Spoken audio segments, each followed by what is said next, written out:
यीशु ख्रीस्त स्वयं को पिता का पुत्र कहलाने की बातों को पुरजोर से रक्षा करते हैं।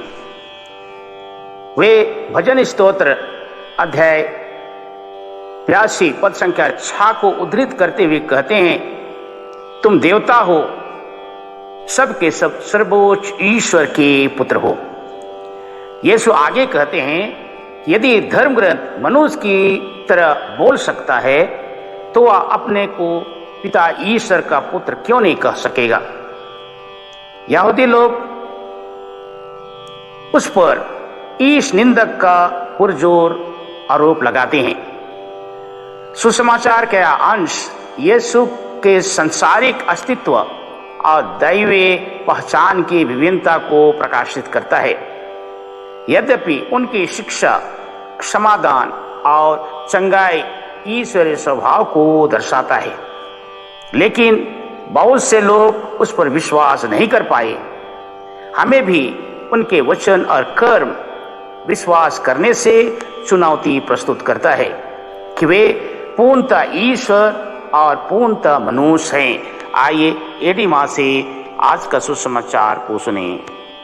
आज का सुसमाचार संत योहन अध्याय 10 पद संख्या 31 से 42। यहूदियों ने ईसा को मार डालने के लिए फिर पत्थर उठाए। ईसा ने उनसे कहा, मैंने अपने पिता के सहमत से तुम लोगों के सामने बहुत से अच्छे कार्य किए हैं। उनमें किस कार्य के लिए मुझे पत्थरों से मार डालना चाहते हो? यहूदियों ने उत्तर दिया, किसी अच्छे कार्य के लिए नहीं, बल्कि इस निंदा के लिए हम तुमको पत्थरों से मार डालना चाहते हैं, क्योंकि तुम मनुष्य होकर अपने को ईश्वर मानते हो।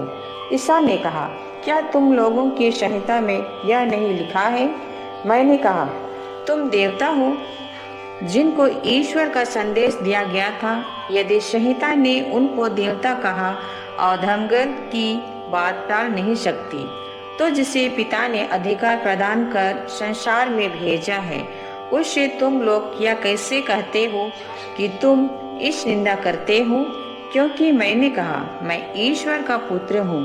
यदि मैं अपने पिता के कार्य नहीं करता तो तुम मुझ पर विश्वास ना करो, किंतु यदि मैं उन्हें करता हूँ तो मुझ पर विश्वास नहीं करने पर भी तुम कार्यों पर ही विश्वास करो, जिससे तुम यह जान पाओ और समझ लो कि पिता मुझ में है और मैं पिता में हूँ।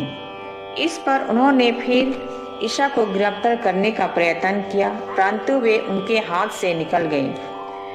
ईसा यरदन के पार उस जगह लौट गए जहाँ पहले योहन बपतिस्मा दिया करता था और वहीं रहने लगे।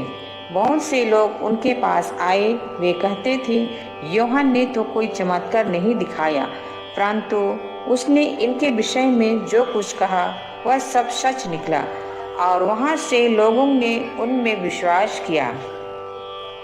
आज का दिव्यवाणी मुझे, मेरे बच्चे और मेरे परिवार को आशीर्वाद से भर दे। आमीन।